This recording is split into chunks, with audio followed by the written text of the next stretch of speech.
ఈ శభాష్గూడెం గ్రామంలో భారత రాజ్యాంగ నిర్మాత అంబేద్కర్ గారి విగ్రహాన్ని ఆవిష్కరించే గొప్ప అవకాశం. అది కూడా నా సోదరుడు ఒక 25 ఏళ్ళుగా ఎంఆర్పిఎస్ ఉద్యమానికి అండదండలు అందిస్తూ ఈ నియోజకవర్గ శాసనసభ్యుడిగా ఉన్న పల్లా రాజేశ్వరరెడ్డి అన్న సమక్షంలో ఇద్దరం కలిసి అంబేద్కర్ గారి విగ్రహాన్ని ఆవిష్కరించే ఒక గొప్ప అవకాశం, అదృష్టం కల్పించిన మీ అందరికీ ప్రత్యేకంగా ధన్యవాదాలు చెప్తున్నాను.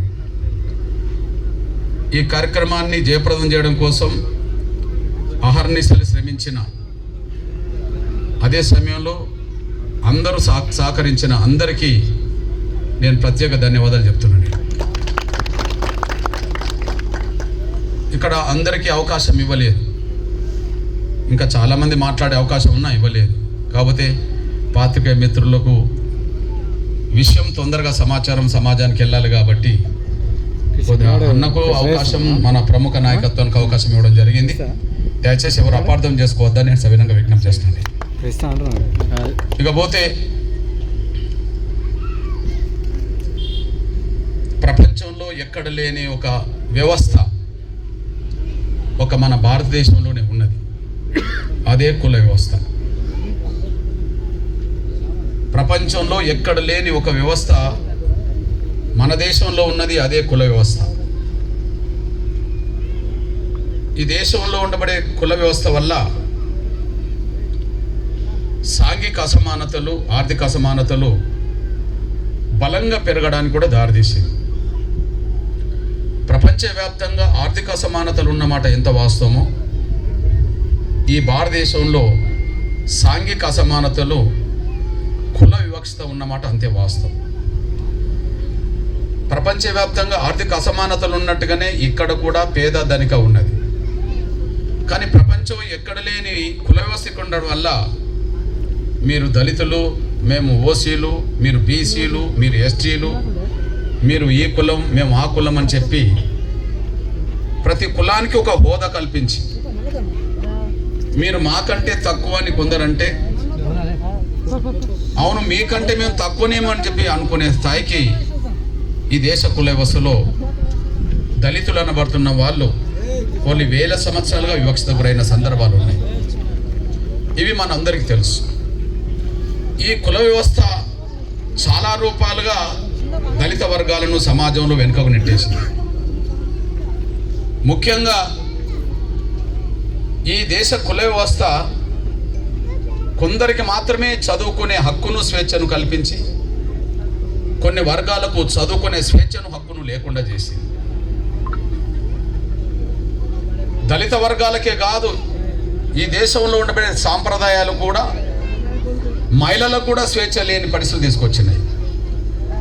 మహిళలను కూడా చదువుకోవడానికి నిరాకరించబడ్డ దేశ చరిత్రలో మనం ఉన్నాం. ఇక్కడ ఇట్లాంటి పరిస్థితి నుంచి బయటపడ్డది ఈ దేశం కొంతమేరకు. కుల వ్యవస్థ మొత్తం పోయిందని అనడానికి అవకాశం లేకపోయినా, విద్య అందరికీ 100% ఇప్పటికీ అందుబాటులోకి వచ్చిందని అనుకోవడానికి అవకాశం లేకపోయినా, దాని నుంచి కొంత మేరకు బయటపడుతున్న పరిస్థితులు కొంత కనిపిస్తున్నాయి. ఈ బయటపడి ఎంతో కొంత అవకాశాలు ఇవాళ పొందుతున్నామంటే, ఎంతో కొంత గుర్తింపును, గౌరవానికి నోచుకుంటున్నామంటే కేవలం డాక్టర్ బాబాసాహెబ్ అంబేద్కర్ సాధించి పెట్టిన రిజర్వేషన్ల ఫలాల మాత్రమే ఈ మార్పు కొంత కనిపిస్తుంది. ఈ విషయంలో ఈ దేశంలో ఉండబడే ప్రధానంగా దళితులు, మహిళలు, అన్ని వర్గాలకు సంబంధించిన మహిళలు, ప్రధానంగా దళిత వర్గాలు అంటరానితనానికి గురైంది దళితులే, లింగ వివక్షత గురైంది సమాజంలో ఉన్న మహిళలు. ఈ రెండు వర్గాలు ప్రధానంగా రుణపడి ఉన్నది ఎవరికన్నా ఉంటే ఈ దేశంలో 3 మహనీయులకు రుణపడి ఉన్నది. నాతో పాటు మొత్తం దళిత సమాజం, భారతదేశంలో ఉండబడే మొత్తం అన్ని వర్గాల మహిళా సమాజం ఈ దేశంలో 3 మహనీయులకు రుణపడి ఉన్నది. ఆ 3 మహనీయుల్లో ఒకరు మహాత్మా జ్యోతిరావు పూలే వారి దంపతులకు, 2 డాక్టర్ బాబాసాహెబ్ అంబేద్కర్ వారి దంపతులకు, 3 బాబు జగ్జీవన్ రామ్ వారి దంపతులకు. ఈ ముగ్గురికి ఈ సమాజం రుణపడి ఉన్నది. ఈ ముగ్గురు మహనీయులు ఆ కుటుంబాలు కనుక వాళ్ళు జీవించిన కాలంలో వాళ్ళ జీవితం మొత్తం ఈ వర్గాల హక్కులకు ఆత్మగౌరవంకు విలువనిచ్చి పోరాటం చేయకపోతే ఇవల్ల ఈ స్థితిలో మనం ఉండడానికి అవకాశం లేదు. ఇప్పుడు నిన్ననే నేను భూపాలపల్లి జిల్లా శాంపేట మండలంలో కొప్పులు అనే గ్రామంలో ఇదే టైంకు డాక్టర్ బాబాసాహెబ్ అంబేద్కర్ విగ్రహాన్ని ఆవిష్కరించి వస్తున్నాడు. చాలా బ్రహ్మాండంగా వాళ్ళు కూడా చేసుకున్నారు. అక్కడ సర్పంచి మన మహిళే రెడ్డి, ఇక్కడ సర్పంచి మన మహిళే ఒక మాదిగా. ఒకనాడు మహిళలు కూడా చదువుకోవడానికి స్వేచ్ఛ లేని రోజులు ఈ దేశంలో, మహిళలు కూడా అవకాశాలు లేని రోజులు ఈ దేశంలో, సాంప్రదాయాలు కట్టుబాట్లు మహిళలకు స్వేచ్ఛ లేకుండా చేసింది ఈ దేశంలో. కానీ నిన్న నేను పోయిన కాడ సర్పంచ్ మహిళే ఒక రెడ్డి బిడ్డ, ఇక్కడ మాదిగ బిడ్డ. ఇప్పుడు నేను మాట్లాడుతున్న సమయానికి ఈ దేశ మొదటి పౌరాలు కూడా రాష్ట్రపతి మహిళే, ఒక గిరిజన బిడ్డ, ఒక గిరిజన బిడ్డ. కొన్ని వందల వేల సంవత్సరాలు సాంప్రదాయాల పేరుతో మహిళా సమాజానికి దూరం చేసింది, గౌరవం లేకుండా చేసింది, హక్కులు లేకుండా చేసింది. కొన్ని వేల సంవత్సరాలు సాంప్రదాయాల పేరుతో ఆచారాల పేరుతో వివక్షతకు అణిచివేతకు దూరమైన మహిళా సమాజం ఇవాళ ఇక్కడ నుంచి మొదలుకుంటే ఈ గ్రామ ప్రథమ పౌరాలు ఒక మహిళ, ఈ దేశ ప్రథమ పౌరాలు ఒక మహిళ. ఆ పరిస్థితి రావడానికి కారణం ఒకనాడు శ్రీమతి ఇందిరాగాంధీ గొప్ప మాట చెప్పింది. ఒకనాడు శ్రీమతి ఇందిరాగాంధీ గారు గొప్ప మాట చెప్పింది. శ్రీమతి ఇందిరాగాంధీ గారు ప్రధానమంత్రి కాకముందు ఒక దేవాలయానికి వెళ్ళింది. ఆమె భర్త కూడా చనిపోయాడు, మనందరికి తెలుసు, మనం చూడలేదు. మన సాంప్రదాయాలు కట్టుబాట్లు భర్తను కోల్పోయిన మహిళలకు ఎన్నో ఆంక్షలు పెట్టింది ఈ దేశం. మనమే చూడండి, మన ఇళ్లలో ఏదైనా శుభకార్యాలు చేసినా, మన ఊళ్ళో శుభకార్యాలు చేసినా భర్త ఉన్న మహిళలకు ఉండబడే విలువ భర్త లేని మహిళలకు అదే సాంప్రదాయాల కట్టుబాట్లు ఆంక్షలు పెడుతుంటాయి. వాళ్ళని తీసుకొచ్చి శుభకార్యాలు వాళ్ళని ముందు పెట్టలేము, మనం చూస్తుంటాం. ఒకరోజు ఒక దేవాలయానికి వెళితే పూజారులు లోపలున్న వాళ్ళందరూ గర్భగుడి నుంచి బయటకు వచ్చి, అమ్మ మీరు బయట నుండే మొక్కి వెళ్ళిపోండి, మీరు లోపల రావడానికి అవకాశం లేదు. ఎందుకు అంటే మహిళలకు రావడానికి అవకాశం ఉన్నది మాత్రం నిజమే, కానీ భర్తను కోల్పోయిన మహిళలు లోపల రావడానికి అవకాశం లేదు, సాంప్రదాయాలు చెప్తున్నాయని చెప్పి. ఇదేమి సాంప్రదాయం? మహిళలకు స్వేచ్ఛ లేని సాంప్రదాయం ఏంది? భర్తను కోల్పోయిన మహిళలు రావద్దు అంటుండ్రు కదా, మరి భార్యలను కోల్పోయిన భర్తలు రావచ్చునా అని అడిగిందంట. సరే, దానికి ఆన్సర్ లేకపోయినా రానివ్వలేదు. మొత్తానికి ఆమె తిరిగి వెళ్ళిపోయిన కొద్ది కాలానికి ఎన్నికల్లో పాల్గొని దేశానికి ప్రధానమంత్రి అయిపోయింది. అప్పుడు ఒక బహిరంగ సభలో చెప్తుంది, ఈ దేశ కట్టుబాట్లు సాంప్రదాయాలు నాలాంటి వాళ్ళను గుడిలోకి రానియలేదు, కానీ డాక్టర్ బాబాసాహెబ్ అంబేద్కర్ రాసిన రాజ్యాంగం నన్ను ప్రధానమంత్రి చేసింది. ఈ దేశ సాంప్రదాయాలు కట్టుబాట్లు నన్ను గుడిలో కూడా రానివ్వలేదు భర్తను కోల్పోయిందని చెప్పి, కానీ అంబేద్కర్ రాసిన రాజ్యాంగం ఇచ్చిన ఓటు నన్ను ఈ దేశానికి ప్రధానమంత్రి చేసిందని చెప్పిందంటే తరతరాలుగా అణచివేత గురైన మహిళలకు ఎలాంటి అవకాశం కల్పించిందో ఇది ఒక సాక్షి. ఈ దేశానికి ప్రధానమంత్రులైన వాళ్ళు నెహ్రూ నుంచి మొదలుకుంటే మొన్నటి మన్మోహన్ సింగ్ గారి వరకు దేశంలో ఉండబడే ఉన్నత వర్గాలకు సంబంధించిన వాళ్ళే ప్రధానమంత్రులైనరు. నెహ్రూ నుంచి మొదలుకుంటే మన్మోహన్ సింగ్ గారి వరకు ఎవరి పేరు తీసుకున్నా ఈ దేశంలో ఆయా రాష్ట్రాల నుంచి ఎదిగిన ఉన్నత వర్గాలకు సంబంధించిన వాళ్ళే ప్రధానమంత్రులైనరు. మొదటిసారి పేరేదైనా ఒక ఓబీసీ పేరుతో ఉండబడి గౌరవ నరేంద్ర మోడీ గారు ప్రధానమంత్రి అయ్యిండు.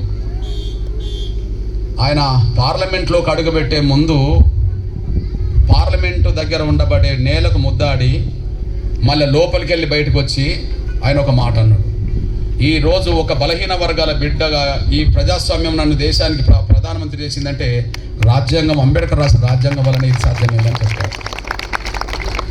అంటే ఎక్కడున్నోళ్ళను ఎక్కడికి తీసుకొచ్చింది రాజ్యాంగం, ఎక్కడున్నోళ్ళను ఎక్కడ తొక్కేయబడ్డోళ్ళను ఎక్కడ తీసుకొచ్చింది రాజ్యాంగం.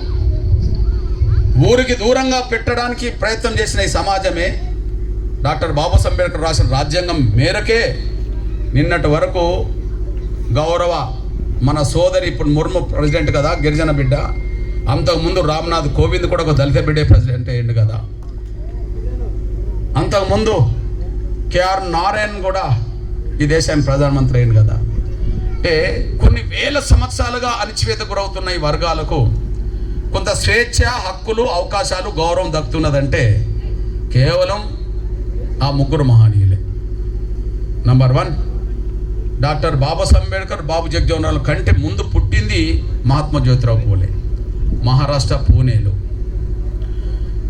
1827లో పుట్టిన ఏప్రిల్ 11, 1890 నాటికి ఆయన చనిపోయాడు. అప్పటికి అంబేద్కర్ జగజ్జీవన్ పుట్టలే. డాక్టర్ బాబాసాహెబ్ అంబేద్కర్ పుట్టింది 91 ఏప్రిల్ 14 మనకు తెలుసు. లేదా బాబు జగజ్జీవన్ పుట్టింది ఏప్రిల్ 5, 1908 అని మనకు తెలుసు.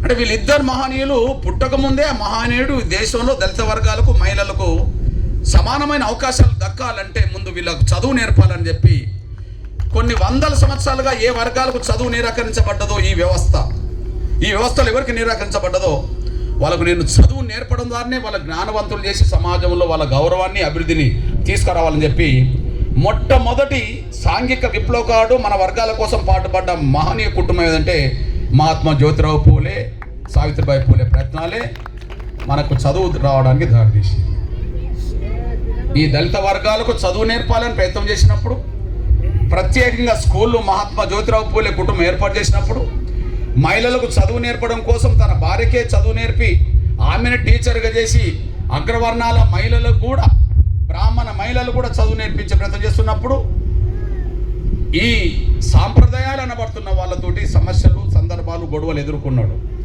ఆ పోరాటంలో ఆయన దెబ్బలు తినే ప్రయత్నం చేసిండు, అవమానాలు పడ్డాడు, రాళ్ళ దెబ్బలు తినే ప్రయత్నం, ఆయన మీద హత్య ప్రయత్నాలు కూడా జరిగిన సందర్భాలు కూడా ఉన్నాయి.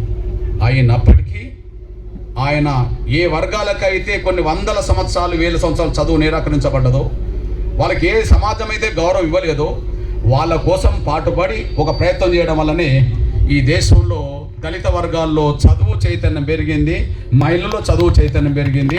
మొట్టమొదటి ఆ సాంఘిక విప్లవకారులు ఎవరంటే ఆ కుటుంబమే.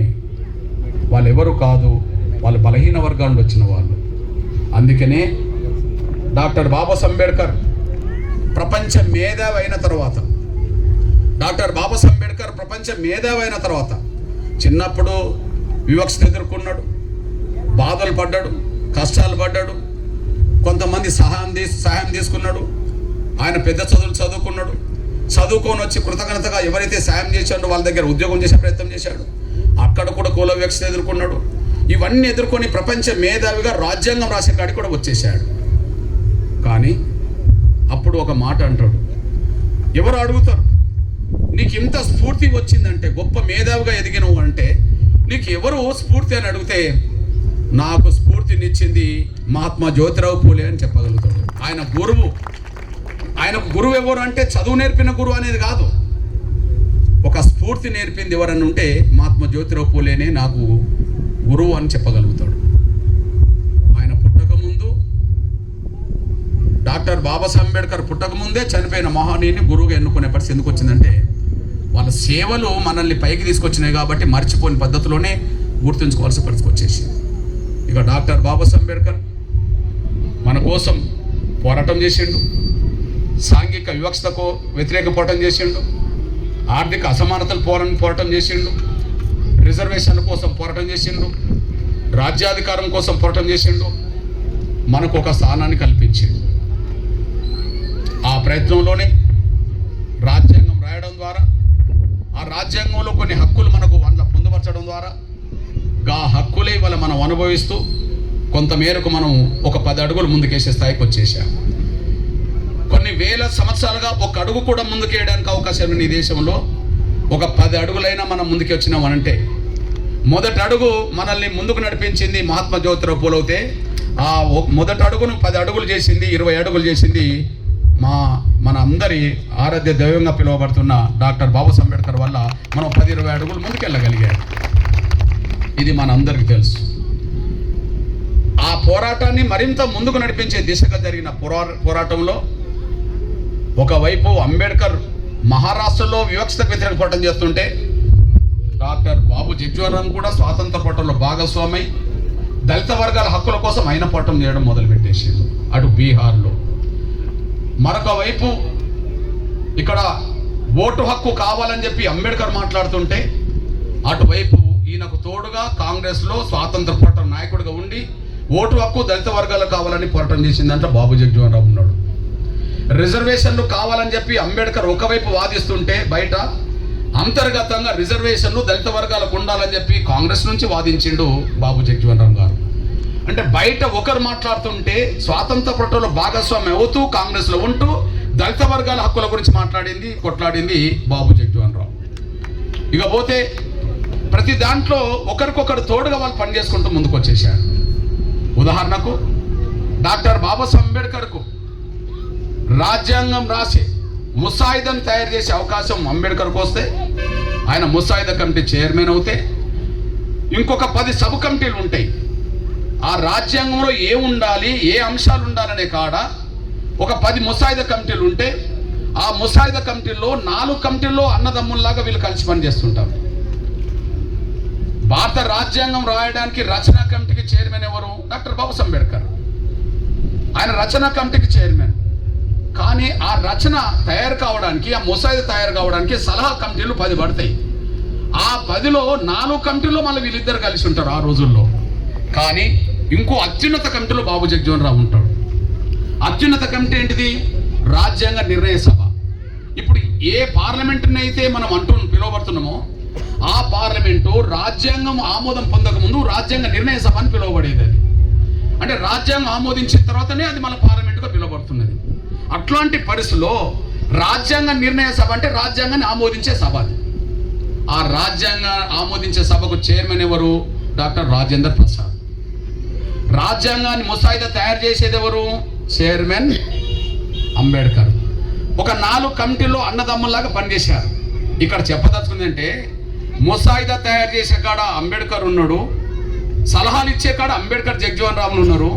కానీ దాన్ని ఆమోదించే నిర్ణయ సభలో బాబు జగ్జీవన్ రామ్ ఉన్నాడు, దాన్ని ఆమోదించాడు. అది రాజ్యాంగం అయిపోయింది. అంటే ముసాయిదే మనకు రాజ్యాంగం కాదు కదా. ముసాయిదా మీద చర్చ జరిగింది ఎక్కడ? రాజ్యాంగ సభలో. రాజ్యాంగ సభలో చర్చ జరిపి ఏ అంశాలు ఉండాలి, ఏ అంశాలు ఉండకూడదు అనేది ఫైనల్ నిర్ణయం తీసుకునేది ఎక్కడ? రాజ్యాంగ నిర్ణయ సభ. రాజ్యాంగ నిర్ణయ సభకు చైర్మన్ ఎవరు? రాజేంద్ర ప్రసాద్. అందులో సభ్యుడు ఎవరు? బాబు జగ్జీవన్ రామ్. కొన్ని రిజర్వేషన్లు అవసరం లేదని అంటున్న రోజుల్లో రిజర్వేషన్ ఉండకపోతే నేను కాంగ్రెస్కే రాజీనామా చేస్తామన్న మహనీయుడు బాబు జగ్జీవన్ రామ్. అందువల్ల రాజ్యాంగంలో రిజర్వేషన్లు పొందుపరచడానికి దారితీసింది.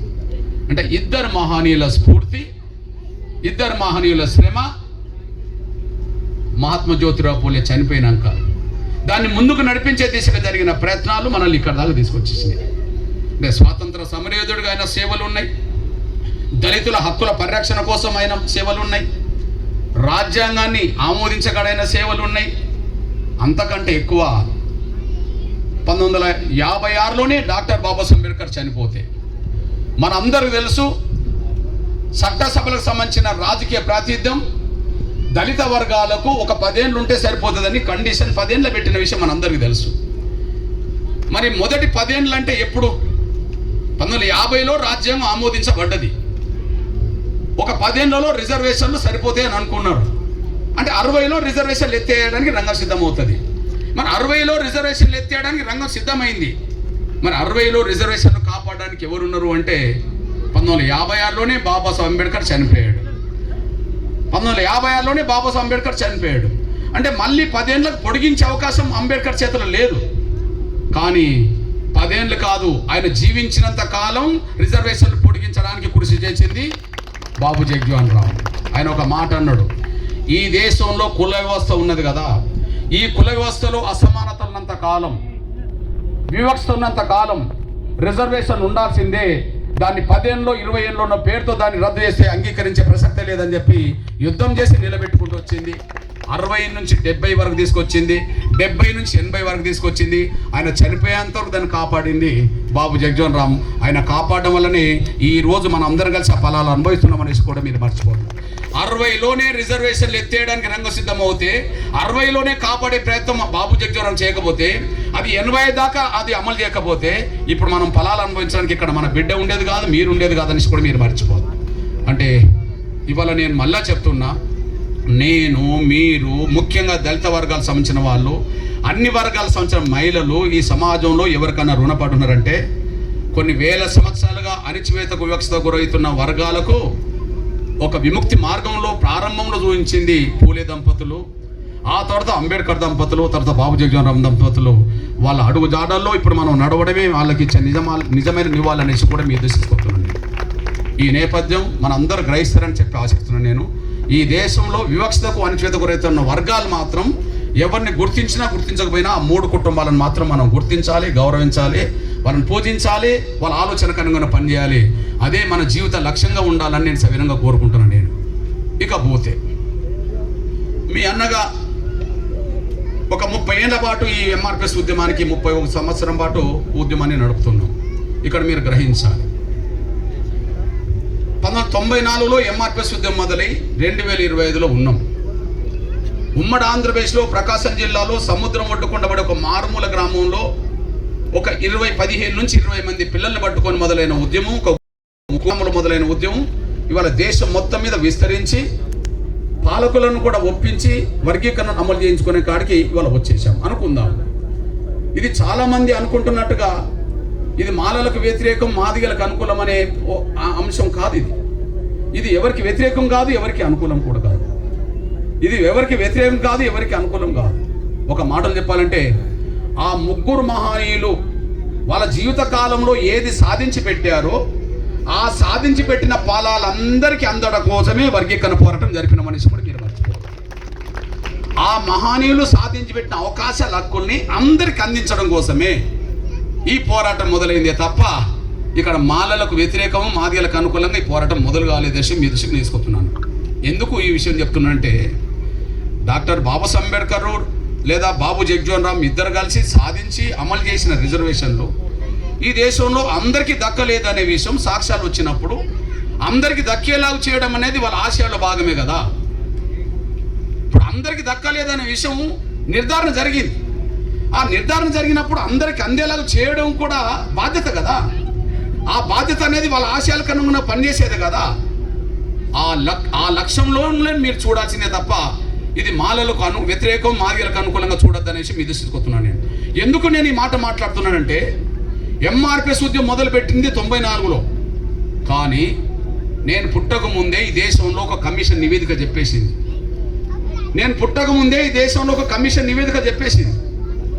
గౌరవ లాల్ బహదూర్ శాస్త్రి ప్రధానమంత్రిగా ఉన్న కాలంలో మనం చూడలేము స్వర్గీయ.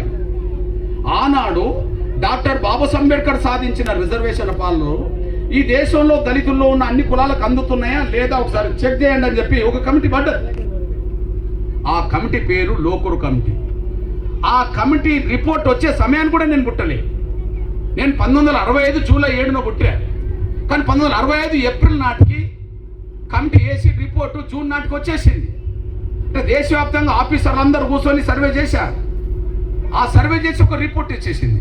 ఆ రిపోర్ట్ కాపీ నా దగ్గర ఉన్నది. ఇది నేను పుట్టకముందు నా పుట్టకముందు వచ్చిన కమిటీ రిపోర్ట్ ఇది. ఈ దేశంలో అప్పుడున్న లెక్క ప్రకారంగా 1165 కులాలు ఉన్నాయి. ఇప్పుడు ఇక్కడ కదా ఉమ్మడి ఆంధ్రప్రదేశ్లో 59 కులాలు అన్నాం కదా, లేదా ఇప్పుడు తెలంగాణలో 59 కులాలు అంటున్నాం కదా. ఇక్కడ 59 కులాల లాగానే ఒక రాష్ట్రంలో 100 ఉన్నాయి, ఒక రాష్ట్రంలో 120 ఉన్నాయి, ఒక రాష్ట్రంలో 20 ఉన్నాయి, ఒక రాష్ట్రంలో 70 ఉన్నాయి. ఇట్లున్నాయి. ఏ రాష్ట్రం లిస్టు ఆ రాష్ట్రానికే. ఇట్లా 1165 కులాలు ఉంటే ఈ కమిటీ చెప్పింది ఏంటంటే 1165 కులాలు ఉన్నప్పటికీ ఈ దేశంలో రిజర్వేషన్లు ఒక 11 కులాలు మాత్రమే వాళ్ళ జనాభా కంటే మించి పొందుతున్నాయని చెప్పేసి. ఉన్న కులాలు 1165, జనాభా కంటే మించి పొందుతున్నది 11 కులాలు. అంటే 1155 కులాలకు వాళ్ళ జనాభా పరంగా రిజర్వేషన్ అందలేదని కమిటీ చెప్పేసింది కదా. ఇక్కడ 59 కులాలు ఉంటే 59 కులాల్లో 58 కులాలకు న్యాయం జరుగుతలేదు, ఒక కులమే లబ్ధి పొందిందని అందులో ఉన్నది కదా, పేర్లతో సహా ఉన్నది కదా. ఇక్కడ 59 కులాల్లో ఒక కులమే వాళ్ళ జనాభా కంటే మించి పొందిందని చెప్పి పేరు రాసినప్పుడు, మహారాష్ట్రలో గట్లనే ఒక కులమే లబ్ధి పొందిందని పేరు రాసినప్పుడు, ఉత్తరప్రదేశ్లో, పంజాబ్లో, బీహార్లో ఇట్లా ఒక్క కులం పొందుతుందని పేరు రాసినప్పుడు, అప్పుడున్న రాష్ట్రం కులాల సంఖ్య ఎంత? అప్పుడున్న రాష్ట్రాలు ఏంది? ఆ లెక్క ప్రకారం 13 రాష్ట్రాలు ఉన్నాయి అప్పుడు. ఆ తర్వాత ఇప్పుడు రాష్ట్రాల సంఖ్య పెరిగింది కదా, ఉమ్మడి ఆంధ్రప్రదేశ్ లాగానే. ఈ లెక్క ప్రకారమే 11 కులాలకు అందినప్పుడు 1155 కులాలకు అందలేనప్పుడు అందరికీ న్యాయం జరగాలని రిపోర్ట్ ఇచ్చేసింది. ఆ రిపోర్టును అమలు చేసే చిత్తశుద్ధి పాలకు లేకపోవడం వల్ల దాన్ని పెండింగ్లో పెట్టారు. ఆ పెండింగ్లో పెట్టడం వల్ల ఏమైంది? అన్యాయమే జరుగుతూ పెరిగింది. ఆ పెరుగుతూ వచ్చిన సమస్య అందరికీ న్యాయం జరగాలని చేసిన పోరాటం ఫలితమే ఇవాళ వర్గీకరణ జరగవచ్చు. కానీ మరి వర్గీకరణ కోసం పోరాటం మొదలుపెట్టింది 94 అనేసి మీ దృష్టికి వస్తున్నాను. ఇక్కడ 94లో పోరాటం మొదలుపెట్టింది అంటే మాలలకు వ్యతిరేకంగా మనం ఎందుకు అనుకోవాలి? 1165 కులాల్లో 1155 కులాలకు న్యాయం జరగలేదని రిపోర్ట్ చెప్పేసింది. ఎగ్జాంపుల్, ఆనాడు రిపోర్ట్ చెప్పింది కదా. మరి నేను 1994లో పోరాటం మొదలు పెడితే 1996లోనే జస్టిస్ రామచంద్రరాజ్ కమిషన్ చంద్రబాబు నాయుడు గారు వేశారు. రామచంద్రరాజ్ కమిషన్ రిపోర్టు 96లో గదే వచ్చింది కదా. అంటే 65లో ఏ రిపోర్ట్ ఉన్నదో 96లో గదే చెప్పేసింది కదా. ఆ తర్వాత మన్మోహన్ సింగ్ ప్రభుత్వము 2007లో జస్టిస్ ఉషా మేరా కమిషన్ వేసింది. జస్టిస్ ఉషా మేరా కమిషన్ రిపోర్ట్ కూడా అదే చెప్పింది కదా. వర్గీకరణ జరగనంత కాలం అందరికీ న్యాయం జరగలేదని చెప్పేసింది కదా. మహారాష్ట్రలో లాహూజీ సాల్వే కమిషన్ పడ్డది, అదే చెప్పింది కదా. కర్ణాటకలో జస్టిస్ సదాశివన్ కమిషన్ పడ్డది, అదే చెప్పేసింది కదా. తమిళనాడులో జస్టిస్ జనార్దన్ కమిషన్ పడ్డది, అదే చెప్పింది కదా. ఉత్తరప్రదేశ్లో హుకుమ్ సింగ్ కమిషన్ పడ్డది, అదే చెప్పింది కదా. పంజాబ్లో గుర్నామ్ సింగ్ కమిషన్ పడ్డది, అదే చెప్పింది కదా. నిన్నగాక మొన్న షమీం అఖ్తర్ కమిషన్ పడ్డది, అదే చెప్పింది కదా. అక్కడ రాజీవ్ రంజన్ మిశ్రా కమిషన్ అక్కడ పడ్డది ఆంధ్రప్రదేశ్లో, అదే చెప్పింది కదా. అంటే ఈ దేశంలో కమిషన్లన్నీ ఎందుకు చెప్తున్నాయి ఆ మాట?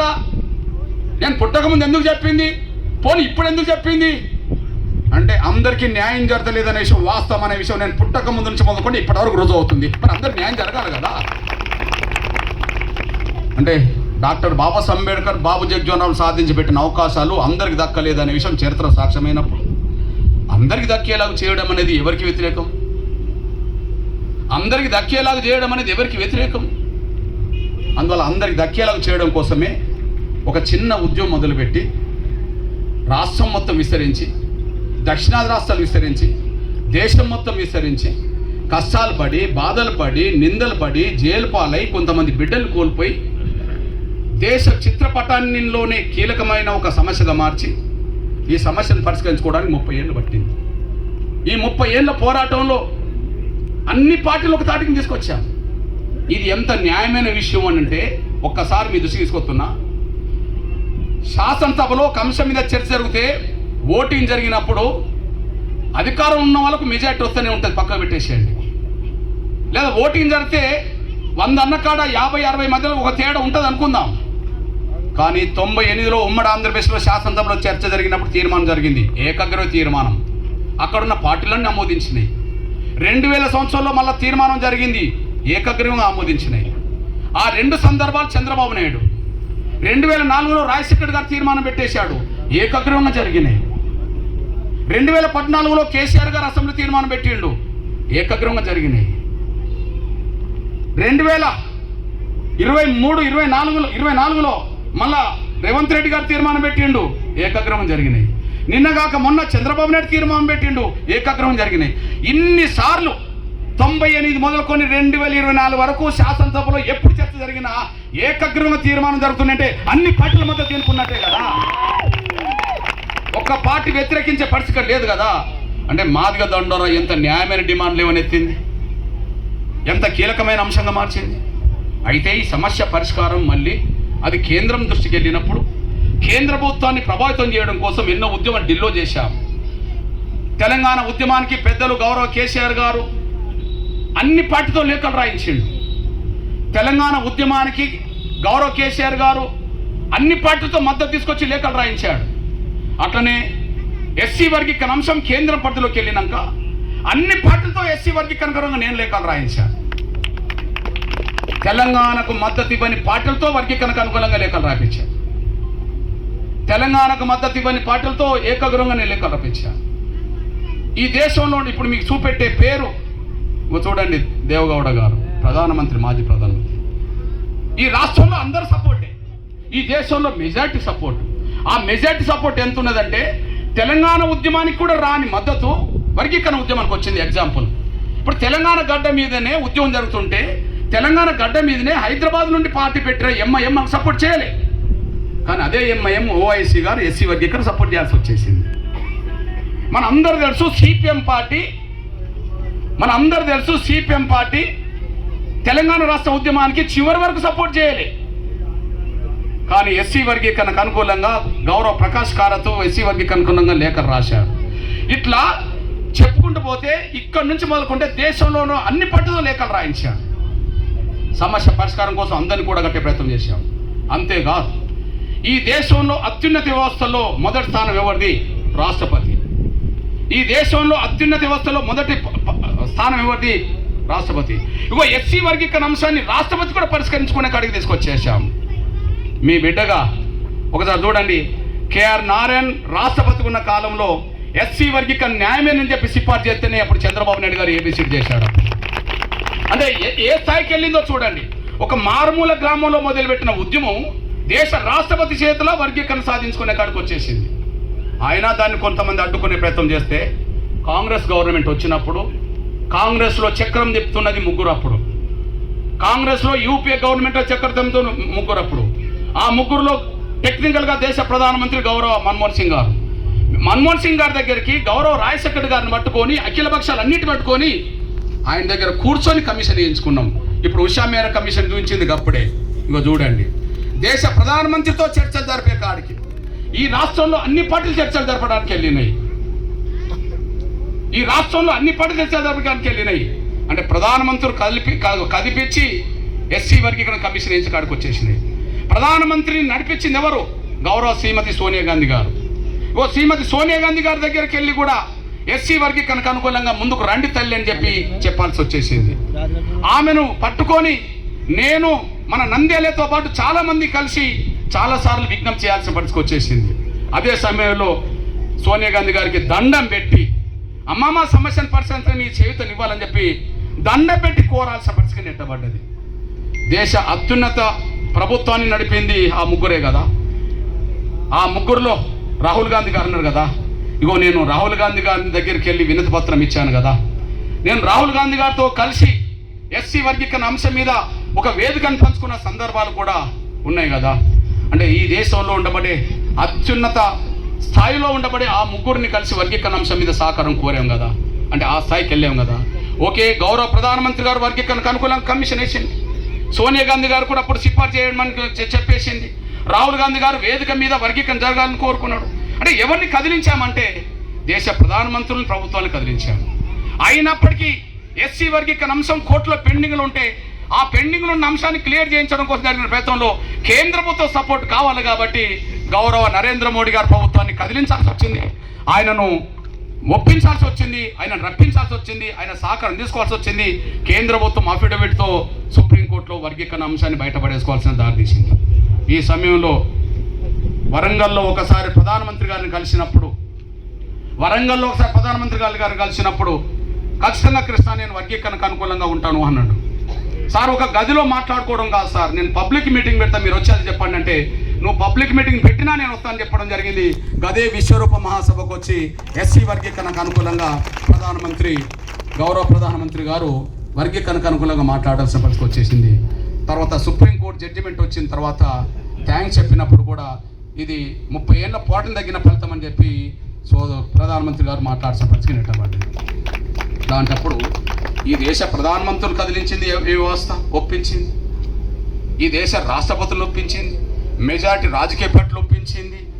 ఈ దేశ అత్యున్నత న్యాయ వ్యవస్థ సుప్రీంకోర్టు అవుతే, సుప్రీంకోర్టు బాస్ చీఫ్ జస్టిస్ అవుతే, గౌరవ చీఫ్ జస్టిస్ ఆధ్వర్యంలోనే ఎస్సీ వర్గీకరణ చేసుకునే అధికారం రాష్ట్రాలకే ఉన్నదని చెప్పి గ్రీన్ సిగ్నల్ ఇచ్చిందంటే ఎస్సీ వర్గీకరణ అంశం ఎంత న్యాయమో, ఈ న్యాయమైన పోరాటం దేశాన్ని ఏ స్థాయిలో కదిలించిందో ఇంతకంటే సాక్ష్యం నేను ఏం చెప్పాలనేసి కూడా మీరు మర్చిపోద్దని సార్ నేను కోరుతున్నాను. అందువల్ల ఇది ఒకరికి అనుకూలం ఒక వ్యతిరేకం అనేది చూడబాకండి. డాక్టర్ బాబాసాహెబ్ అంబేద్కర్, బాబు జగజీవన్ సాధించి పెట్టిన రిజర్వేషన్ ఫలాలు చిట్ట చివరి కులం వారికి, అట్టడుగు కులం వారికి అందించడం కోసం జరిగిన పోరాటమే తప్ప ఇది ఎవరికి వ్యతిరేకం కాదు, అనుకూలం కాదు. కాకపోతే రిజర్వేషన్ల ఫలాలు ఇంతవరకు అందుకోలేని నా బిడ్డలందరూ కలిసి ఇప్పుడు చదువు మీద దృష్టి పెట్టి ఆ ఫలాలు అందుకోవాల్సిన అవసరం ఉన్నదనేసి కూడా నేను మీ దృష్టికి తీసుకొస్తున్నాను. ఇక్కడ నేను ఇంకో 2-3 విషయాలు చెప్తాను. మీ అన్నను, మీ బిడ్డను, ఈ సమాజం పట్ల నేను కృతజ్ఞతగా ఉండాలి. ఈ సమాజం పట్ల మాదిగ జాతి కూడా కృతజ్ఞతగా ఉండాలి. ఈ సమాజం పట్ల నేను కృతజ్ఞతగా ఉండాలి. ఈ సమాజం పట్ల మనందరం కలిసి కృతజ్ఞతగా ఉండాలి. కారణం ఏంటంటే పోరాటం ప్రత్యక్షంగా చేసింది ఎంఆర్పిఎస్ మాదిగల రూపం కనిపించిన ఈ 30 ఏళ్ళు మాదిగ ఉద్యమం బతికిందంటే సమాజంలో ఉండబడే అన్ని వర్గాల ప్రజల సహకారం ఉండడం వల్లనే, అన్ని వర్గాల మద్దతు ఉండడం వల్లనే, అన్ని వర్గాల పెద్దల అండదండలు ఉండడం వల్లనే ఈ ఉద్యమాన్ని బతికించుకోగలిగాం, నడిపించుకోగలిగాం, సాధించుకోగలిగాం. కాబట్టి సమాజం అండదండలు మనకు ఉన్నాయి. ఆ సమాజానికి మనం రుణపడి ఉన్నాం. ఆ సమాజానికి మనం కృతజ్ఞత ఉండాలి. సమయం వచ్చినప్పుడు ఆ కృతజ్ఞత నెరవేర్చాలనేసి కూడా మీరు మర్చిపోదని సైన్యం కోరుతున్నాను.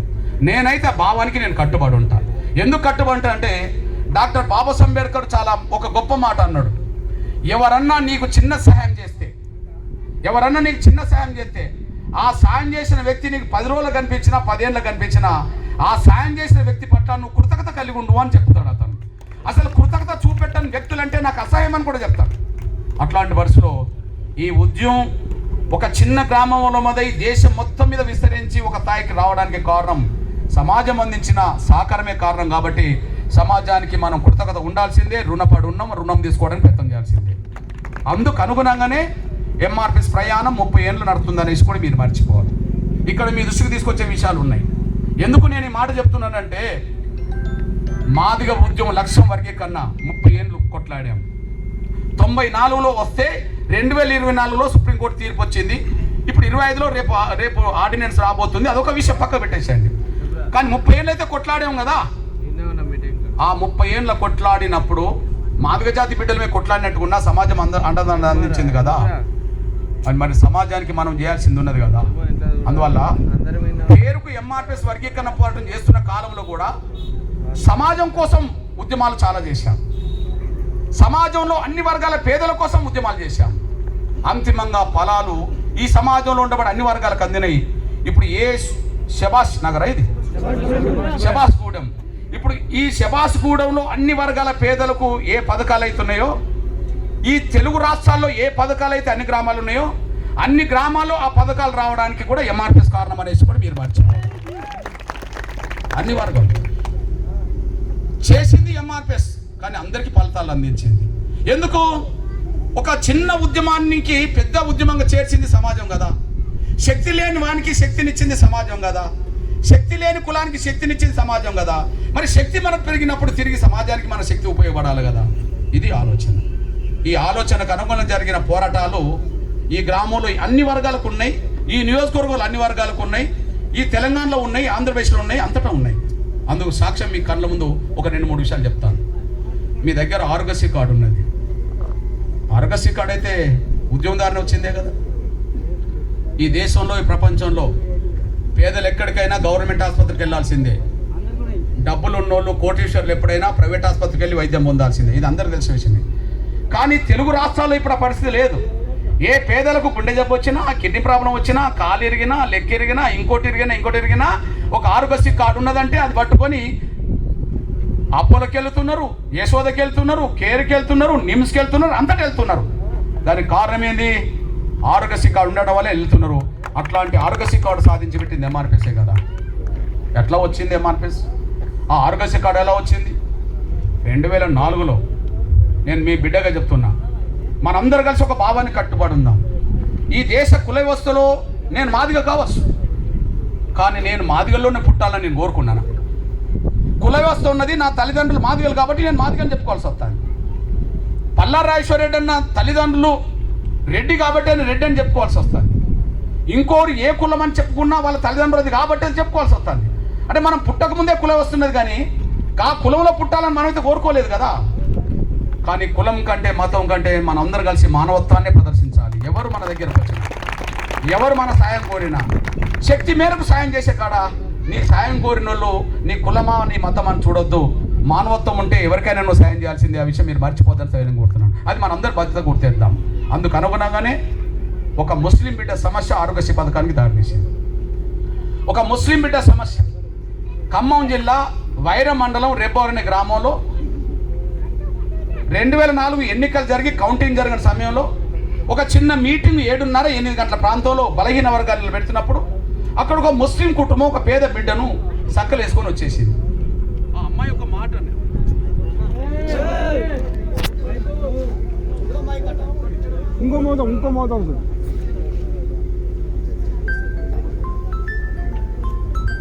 హలో హలో చిన్న విషయం చెప్తున్నాను నేను. ఒక బిడ్డ హలో ఒక చెల్లె వచ్చి అన్నా నీ మీటింగ్ వింటాం కానీ మా బాధలు ఏమని వింటావా అని అడిగింది.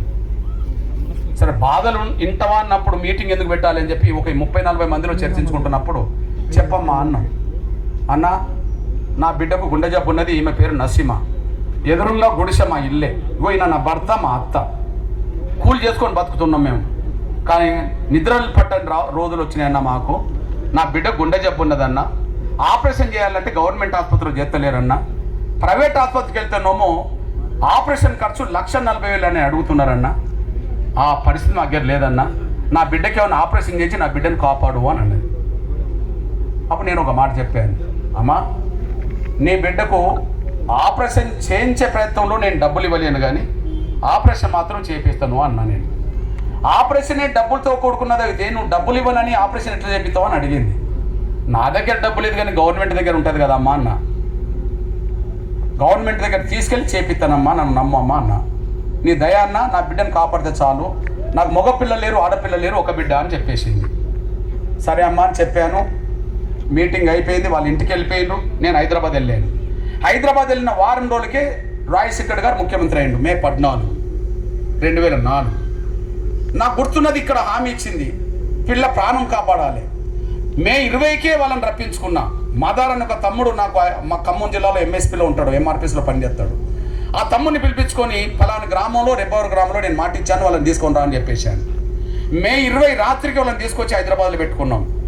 21 ఉదయం లేకు గెస్ట్ హౌస్లో రాజశేఖర రెడ్డి గారు, పెద్ద ఆయన రాజశేఖర గారు లేకు గెస్ట్ హౌస్లో ధర్మదర్శనం పేరుతో అందరినీ కలుస్తున్నాడు 1000 మందిలో. నేను 4గురిని పట్టుకొని ఆ జనంలో నిలబడ్డా. వెంటనే రాజశేఖర గారు ఆయనను కలుస్తూ, వాళ్ళందరినీ కలుస్తూ, వెనక జన్నత్ హుసేన్ అని ఒక అధికారి ఉన్నాడు, అందరిని చూస్తూ నా కండువ గుర్తుపట్టి నా దగ్గరికి ఓ 4 అడుగులేసి ముందుకు వచ్చింది. ఏం కృష్ణ ఇంత జనంలో ఉన్నవేంది, నువ్వు లోపల రావచ్చు కదా అన్నాడు. నేను ఒక్కనైతే లోపలికి వచ్చాను సార్, 4గురితో కలిసి వచ్చాను కాబట్టి నేను రాలేకపోయినాను సార్ అన్నాడు. ఏంటి విషయం అన్నాడు. ఇక నేను మొత్తం స్టోరీ చెప్పకుండా ఈ విషయాలన్నీ నేను చెప్పేశాను. నేను అక్కడ మీటింగ్ పెట్టినప్పుడు ఇట్లా జరిగింది సార్, ఈ బిడ్డకు ఆపరేషన్ చేయిస్తారని. నేను ఆయన కూడా అడిగిండు ఏమవుతుంది ఖర్చు అని. నేను ఇచ్చాను ఎస్టిమేషన్ 1,40,000 ఉన్నది. ఆయన చెప్పింది ఏంటంటే, కృష్ణ నేను 1,40,000 అంటే ఇవ్వలేను కానీ సీఎం రిలీఫ్ ఫండ్ నుంచి ఒక 25,000 ఇస్తాను అని అన్నాడు. అన్నకు తెలుసు అంతకుముందు ఏ ఎమ్మెల్యే లెటర్ రాసినా ఏ ముఖ్యమంత్రి అయినా ఒక 25,000 30,000 పెద్దగా గట్టిగా అడుగుతా 50,000 ఇచ్చేటోళ్ళు ఆ రోజుల్లో. అదే నాకు చెప్పిండు. నేను వెంటనే అన్నా, సార్ మీరు 25,000 ఇస్తారనుకో, మరి 1,15,000 ఇంకెవరు పెట్టుకోవాలి అన్న. నేను కన్నోళ్ళు పెట్టుకుంటారు కదా అన్నాడు. కన్నోళ్ళు పెట్టుకునే స్తోమత ఉంటే నా దగ్గరికి ఎందుకు వస్తారో, నేను నీ దగ్గరికి తీసుకొస్తాను సార్, వాళ్ళ పరిస్థితి నాకు తెలుసు సార్, వాళ్ళ ఇల్లు చూసా వాళ్ళ బతుకు చూసా సార్, దయచేసి నువ్వు చేయించాల్సే అన్న. అప్పుడు ఆయన ఏమన్నాడంటే, కృష్ణ నువ్వు చెప్పిన మాటిని 1,40,000 పెట్టి చేయించాను అనుకో, ఈ రాష్ట్రంలో ఉన్న గుండె జబ్బులు ఉన్న వాళ్ళందరూ నా దగ్గరికి వచ్చి మొత్తం ఆపరేషన్ చేయించమంటే నా బడ్జెట్ సరిపోదు కదా అన్నాడు. నేను అన్నా, సార్ డబ్బులు ఉన్న వాళ్ళకు నువ్వు పెట్టాల్సిన అవసరం లేదు సార్, మరి డబ్బులు లేని వాళ్ళకు వాళ్ళు ఆపరేషన్ చేయించకపోతే బిడ్డలు చచ్చిపోతారు కదా సార్. మరి ప్రభుత్వ వైద్యమో వీళ్ళకి అందుబాటులోకి లేకపోయాయి, ప్రైవేట్ ఆసుపత్రికి వెళ్ళే స్తోమత వీళ్ళకి లేకపోయాయి. మరి ఇట్లాంటి బిడ్డలు చిన్న వయసులోనే చచ్చిపోవడం భావ్యం కాదు సార్, నువ్వు ఖచ్చితంగా చేయించాల్సిందే అన్నా. నేను దానికి కొద్దిగా కసిరించుకున్నట్టు చేసి అవహేళనగా నీకు తెలియదు కృష్ణ, నీకు అర్థమవుతలేదని చెప్పి వెళ్ళిపోతున్నాడు. అన్న వెళ్ళిపోతున్న మనిషిని వెనుకకు తిప్పానే అందరి ముందు. వెళ్ళిపోతున్న మనిషికి ఇట్లా బట్టి వెనుకకు తిప్పి, సార్ నువ్వు వెళ్ళడం భావ్యంగా లేదు, ఈ బిడ్డ కనుక ఆపరేషన్ చేయించకపోతే బిడ్డ చచ్చిపోతుందేమో, బాగుండదు అన్నగింతే. పోతున్న మనిషిని వెనుకకు తిప్పినందుకు బాగుండదేమని చెప్పి ఇట్లా ఏళ్ళు చూపించినందుకు నా మీద కోపానికి వచ్చేసాడు. ఏమయ్యా, ఒక ముఖ్యమంత్రిని చూడకుండా నువ్వు పోతున్నావు, నీ చొక్కా పట్టి వెనుకకులాగి బాగుండదు నాకే హెచ్చరిక చేస్తావా అని చెప్పి ఇక ఆయన ఫ్రాక్షన్ మొత్తం పులివెందుల కడప ఆ మైండ్ సెట్ కొంత ఉంటుంది కాబట్టి ఏం చేసిండంటే, ఇగో నేను ఇప్పుడు 25,000 ఇస్తాను కదా, 25 రూపాయలు కూడా ఇవ్వ, ఏం చేసుకుంటావో చేసుకోపో అన్నాడు. వెంటనే రివర్స్ అయిపోయాడు. నేను అన్నా, సార్ మీరు ఏం చేసుకుంటా పో అంటున్నావు కదా సార్, పోతా సార్, మరి రోడ్డు మీద ఉద్యోగం చేస్తాను నేను అన్నా. చేసుకోపో, నీ గురించి నీ ఉద్యమాల నుంచి తెలుసు, చేసుకోపో అన్నాడు. ఇది జరిగిన స్టోరీ మే 21, 2004లో. నేను బయటికి వచ్చాను, బాధతోటి ఆ బిడ్డ కూడా ఇన్నది. అమ్మ చూసావు కదా అన్న, ఇంత దూరం అయితే మమ్మల్ని తీసుకొచ్చావన్నా, అది చాలు, నా బిడ్డ అదృష్టం ఉంటే బతుకుదో లేదు సత్తదన్నా అని అన్నది. లేదమ్మా కాపాడే ప్రయత్నం చేస్తామన్నా అని అన్నాను. మీరు ఇంటికి వెళ్ళండి అని చెప్పాను. 2,000 నా జేబులు ఉంటే ఇచ్చాను, వెళ్ళిపోయారు వాళ్ళు. కానీ నిద్ర పట్టలే. ఈ సమస్యకు పరిష్కారం దొరకాలని చెప్పి ఎంఆర్పిఎస్ ఎగ్జిక్యూటివ్ ఏర్పాటు చేసి ఈ రాష్ట్రం మొత్తం మీద నేను తిరుగుతా, గుండె జబ్బుతో బాధపడుతున్న పేద పిల్లలు ఎక్కడెక్కడున్నారో వెతకండి అని చెప్పేసాను నేను. అంతకుముందు మన అందరు తెలుసు, పాత్రిక మిత్రులారా, ఎవరన్నా గుండె జబ్బు పిల్ల తల్లిదండ్రులు వాళ్ళకు స్తోమత లేకపోతే ఎవరన్నా దాతల సహకారం కోరడం కోసం పత్రికల్లో ఫోటోలు వేయించుకునేవాళ్ళు. ఆ రోజుల్లో మనం అందరం చూశాం. నాకు అవే గుర్తుకొచ్చినాయి. అంటే బిడ్డల ప్రాణాలు దాతల మీద ఆధారపడాల్సిందేనా, ప్రభుత్వం బాధ్యత లేదని చెప్పి ఆగస్టు 7 వరకు, మే నెల నుంచి మొదలుకుంటే జూన్, జూలై, ఆగస్టు, మే నెల నుంచి మొదలుకుంటే జూన్, జూలై, ఆగస్టు 7 వరకు నేను తిరిగి ఆగస్టు 7న పెద్ద మీటింగ్ పెట్టేశాను. గుండె జబ్బుతో బాధపడుతున్న పిల్లలందరికీ ఉచిత ఆపరేషన్ జరగాలని మీటింగ్ పెట్టే. ఆ మీటింగ్ వేదిక మీద నా కిషన్ రెడ్డి గారు, నా స్నేహితుడు, ఆయన వచ్చి కూర్చున్నాడు. ఈటల రాజేందర్ అప్పుడు ఎమ్మెల్యే, ఆయన కూర్చున్నాడు. అదే సమయంలో లాల్జాన్ బాషా వచ్చేసాడు. ఇటు డాక్టర్లు వచ్చేసారు. అందరూ వచ్చి కూర్చున్నారు. వేల మంది చిన్న పిల్లలు, గుండె జబ్బు పిల్లలు, వాళ్ళ తల్లిదండ్రులు ఇక్కడ కూర్చున్నారు. కానీ మీటింగ్ మొదలైన 5 నిమిషాల్లోనే ఒక పిల్లోడు అక్కడ చచ్చిపోయింది. మళ్ళీ ఆ పిల్లోడిది కూడా ఈటల రాజేందర్ నియోజకవర్గం సంబంధించిన శనిగరం గ్రామానికి సంబంధించిన కమలపురం మండలం శనిగరం గ్రామానికి సంబంధించిన పిల్లోడు, బీసీ పిల్లోడు శోభన్ అనే బిడ్డ అక్కడ చచ్చిపోయాడు. ఏం చేయాలి? అందరి సంఖ్యలో అదే బిడ్డలు ఉన్నారు, ఈ బిడ్డ చచ్చిపోయాడు. అంటే మనం తెలియకుండానే బిడ్డలు చచ్చిపోతున్న విషయం అర్థమవుతుంది కదా. అమ్మో, ఇంకా ఆలస్యం చేస్తే బిడ్డలందరూ చచ్చిపోతారని చెప్పి ఇక దాని పెద్ద ఉద్యమంగా మలిచే ప్రయత్నంలో ఆ బిడ్డ డెడ్ బాడీనే పట్టుకొని, ఇగో చిన్న పిల్లలకు సంబంధించిన గుండె జబ్బులకు సంబంధించిన పిల్లలు వీళ్ళందరూ ఆ బిడ్డ డెడ్ బాడీని మోసుకొని, నేను కిషన్ రెడ్డి, ఇది మీటింగ్, ఇది వేదిక, డెడ్ బాడీని మోసుకొని మొత్తం ట్యాంక్ బండ్ మొత్తం ప్రదర్శన చేసి, ఆ ట్యాంక్ బండ్ అంబేద్కర్ విగ్రహం కానీ డెడ్ బాడీని పెట్టుకొని, ఈ రోజు వచ్చిన వీళ్ళందరికీ ఉచితంగా ఆపరేషన్ చేయాల్సిందే అని చెప్పి డిమాండ్ చేస్తూ మొత్తం రాష్ట్రంలో చేయడం మొదలుపెట్టాము. డెడ్ బాడీ ఏమో అంబేద్కర్ విగ్రహం దగ్గరనే పెట్టేశాం. ట్యాంక్ బండ్ కాడ మొత్తం రోడ్డు మీద అందరినీ కూర్చొని పెట్టేశాం. మొత్తం అతిరథ మహారాజులు అందరూ రావడం మొదలుపెట్టిండ్రు. వందలాది మంది పోలీసులు వచ్చారు. లాఠీ చార్జ్ చేద్దాం అనుకున్నారు, కానీ వాళ్ళు చేయలేకపోయింది. ఎందుకంటే సంఖ్యలో బిడ్డలు, గుండె పిల్లలు, డెడ్ బాడీ. పిల్లలు ఏమంటున్నారంటే, తల్లిదండ్రులు ఏమంటారంటే, మీరు కనుక లాఠీ చార్జ్ చేస్తే హుస్సేన్ సాగర్లో దూకిసేస్తామని చెప్పి తల్లిదండ్రులు బెదిరించడం మొదలుపెట్టారు. ఎట్లయితేంది 12 గంటలకు మొదలైన ఉద్యమం సాయంత్రం 6 దాకా వచ్చేసింది. కానీ 12:30, 1 గంట లోపే రాజశేఖర్ గారు నాకు ఫోన్ చేసిండు. అప్పుడు ఏకే ఖాన్ అని చెప్పి అడిషనల్ ఎస్పీగా కమిషనర్ పనిచేస్తున్నాడు. చంద్రశేఖర్ ఇప్పుడు మంత్రి అన్న. వాళ్ళిద్దరికి రాజశేఖర్ గారు ఫోన్ చేసిండు. ఢిల్లీలో ఏపీ భవన్లో ఉన్నాడు. ఆ ఢిల్లీలో ఏపీ భవన్లో ఉండి ఫోన్ చేసి ఏమంటాడంటే, నేను నమస్కారం సార్ అన్న. నేను నాకు డైరెక్ట్ ఫోన్ చేయలే, చంద్రశేఖర్కు ఏకకాన్ చేసి నాకు ఏమంటే నేను తీసుకున్నా. నేను నమస్కారం సార్ అన్న. ప్రతి నమస్కారం పెట్టకుండానే, ఏ మందకృష్ణ హైదరాబాద్లో కొత్త డ్రామా మొదలు పెట్టినావా అన్నాడు. ఇది డ్రామా కాదు సార్, ఉద్యమం. నేను అన్నా, ఏం ఉద్యమా నీ ఉద్యమం? వేల మంది పిల్లల్ని రోడ్డు మీద తీసుకొచ్చి ఇప్పటికిప్పుడు ఆపరేషన్ చేయమని నా మెడ మీద కత్తి పెడితే ఎట్లా చేయించాలనుకున్నావు అన్నాడు. సార్ ఈ రోజు వేల మంది వచ్చినమాట నిజమే, కానీ 2.5 నెలల క్రితం నసీం అని ఒక పేద ముస్లిం బిడ్డని తీసుకొచ్చాను కదా, మరి ఆ ఒక్క బిడ్డకి ఎందుకు చేయించలేదు చెప్పగలుగుతావా అన్న నేను. అంటే నువ్వు మళ్ళా నన్ను బెదిరిస్తున్నావా అన్నాడు. అరే ఆ రోజు నిన్ను బెదిరించలే, ఈనాడు నన్ను బెదిరించలేదు. నేను ఆ రోజు ఒక బిడ్డ కోసం ఈరోజు వేలాది మంది కోసం నేను మాట్లాడుతున్నా సార్, అర్థం చేసుకోన్నా నేను. అయితే ఆయన ఏమంటాడంటే, చూడండి, సీఎం బెదిరించారని నేను ఆ రోజే చెప్పాను, ఉద్యోగపాలతో ధర్నా అని చెప్పి నా మీద ఆగ్రహం అని చెప్పి ఈనాడు ఢిల్లీ నుంచే రాసేసింది ఫోన్ సంభాషణను. నేను ఒక మాట అన్నా, అర్థం చేసుకో సార్ అంటే, నువ్వు నన్ను అర్థం చేసుకో, జాగ్రత్త అన్నాడు ఆయన. ఏం సార్ జాగ్రత్త అంటున్నావు అన్న. నేను, నీకు జాగ్రత్త అంటే కూడా అర్థమవుతలేదా? నీ సంగతి నాకు తెలుసు, నా సంగతి నీకు తెలుసు, జాగ్రత్త బతుకు అన్నాడు. బెదిరించడం మొదలుపెట్టాడు. నువ్వు బెదిరిస్తున్నావు సార్, నీ బెదిరింపుల తల్లికి నేను భయపడి ఇంటికి వెళ్తే నేను రోడ్డు మీద ఏం చేయలేను సార్, పిల్లలందరూ చచ్చిపోతారు. నా మీద కోపం ఉంటే నన్ను కొట్టి, నన్ను ఇంకేదో కేసు పెట్టి జైలు పంపి ఇంకేం చేయొచ్చు, కానీ బిడ్డలందరికీ ఉచిత ఆపరేషన్ చేయించినంత వరకు మాత్రం రోడ్డు దిగిపోయే ప్రసక్తి లేదని చెప్పేశారు. ఫోన్ కట్ అయిపోయింది ఇద్దరి మధ్యలో. 6 దాకా అట్లనే కొనసాగించినాం. దేశం మొత్తం ఇటు చూస్తున్నది. లైవ్లుగా అప్పుడే మొదలైపోయినాయి, చర్చ జరుగుతున్నది. మొదటి గవర్నమెంట్ 3 నెలలలోపే పెద్ద ఉద్యమంగా మారింది. అప్పుడు రాజశేఖర్ గారికి అర్థమైపోయింది, వెంటనే ప్రకటన చేశాడు. ఈ రోజు ఎన్ని వేల మంది పిల్లలు హైదరాబాద్కు వచ్చారో గుండె దెబ్బతో, వాళ్ళందరికీ 20 రోజు రాత్రి నుంచి ఆపరేషన్ చేయడం మొదలు పెడతా అని చెప్పేశాడు. వెంటనే దీనికి ఒక ఆరోగ్య భద్రత అనే ఒక పథకం తీసుకొస్తాను మొదలు పెట్టేశాడు. దాని ఫలితమే ఆరోగ్యశ్రీ పథకం వచ్చిందనే విషయం అందరికీ తెలుసు. రాజశేఖర్ గారు వచ్చాడు, నిమ్స్కి వెళ్ళాడు, అఖిలపక్షం జరిపాడు. ఆరోగ్య భద్రత కోసం ఆరోగ్య బీమా అనే పథకం తీసుకొస్తాడు. ఆ బీమాని తీసేసి పేరు పెట్టింది ఆరోగ్యశ్రీ పథకం. ఇది నేను చెప్పినది స్టోరీ అని మీరు అనుకుంటే, నేను చెప్పింది వాస్తవం కాకపోతే రాజశేఖర్ గారు ఏం చెప్పిండో ఒకసారి వినండి. నిండు శాసనసభలో రాజశేఖర్ గారు చనిపోవడానికి 20 రోజుల ముందు ఏం చెప్పిండో వినండి, ఒక్కసారి వినండి. ఈ రాజీవ్ ఆరోగ్యశ్రీ ఏర్పాటు చేయడానికంటే ముందు మరో సమస్య వచ్చింది. మేము అధికారంలోకి వచ్చిన మొదటి సంవత్సరంలోనే చిన్న పిల్లలకు సంబంధించిన గుండె ఆపరేషన్లు చేయించమని చెప్పి ఒక పెద్ద ఊరేగింపు తీశాడు మందకృష్ణ మాదిగ. మినిస్టర్ గారు ఆయనకు కూడా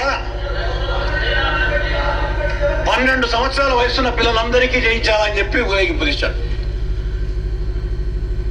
ఆయన ఆ విధమైన ఊరేగింపు తీస్తూనే 12 సంవత్సరాల నుంచి, అంటే మేము అధికారంలోకి వచ్చిన మొదటి సంవత్సరంలో 12 సంవత్సరాల వయసున్న వాళ్ళందరినీ ఒక ఊరేగింపుకు తీసుకొచ్చి, ఆ ఊరేగింపులో అలసటతో 1-2 చచ్చిపోయారు కూడా పిల్లలు.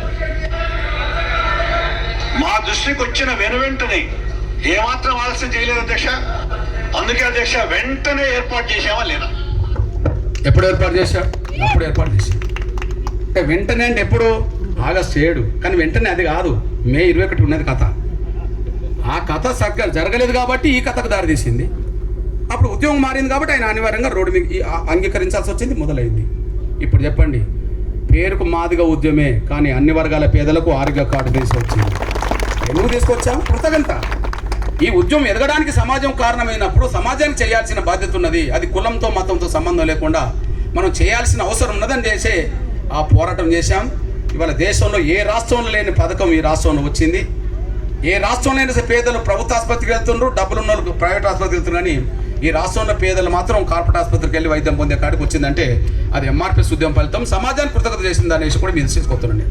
అదే సమయంలో మీ బిడ్డగా మీ అన్న చెప్తున్నాను, ఇక్కడ ఈ ఊరిలో ఉండబడే నా కాళ్ళు లేని, చేతులు లేని, కళ్ళు లేని వికలాంగుల సమాజం ఉంటుంది. ఇవాళ ఆ వికలాంగుల సమాజానికి ఇవాళ 4,000 వస్తున్నాయి. ఆంధ్రప్రదేశ్లో 6,000 వస్తున్నాయి. ఒకనాడు పెన్షన్ చాలా తక్కువ ఉండేది, మనందరికీ తెలుసు. ఒకనాడు పెన్షన్ తక్కువ ఉండేది.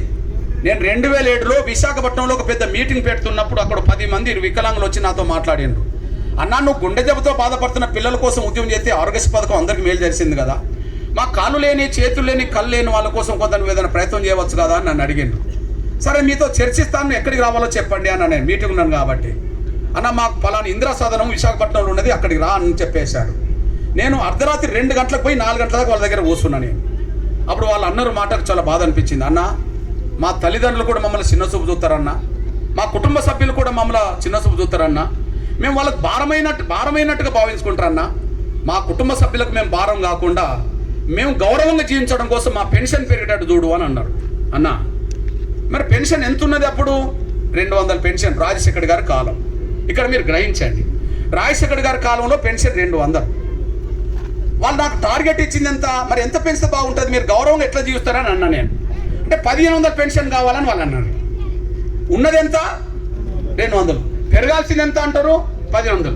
మీకు 2007లోనే 1,500 డిమాండ్ ఉంటుంది నా దగ్గర. మళ్ళీ అయితే కథ ఏంటంటే, చంద్రబాబు నాయుడు 9 ఏళ్ళు పరిపాలించిండు. చంద్రబాబు నాయుడు గారి కంటే ముందు ఎన్టీ రామారావు ఇచ్చింది 50 రూపాయల పెన్షన్. చంద్రబాబు నాయుడు ఎంత ఇస్తే 75 అయినాయి? 25. అంటే చంద్రబాబు నాయుడు గారు 9 ఏళ్ళు పరిపాలించి పెంచింది 25 రూపాయలు. నంబర్ 1. పోనీ రాజశేఖర్ కాలం వచ్చింది, ఎంత ఇస్తున్నాడు? 200. కానీ 200కు ఇంకొక 25 రూపాయలు వాళ్ళు కలపాల్సి ఉండే, ఆయన కలపలేకపోయాడు. మీరు కాంగ్రెస్ నాయకులు 2004 మేనిఫెస్టో చదవండి.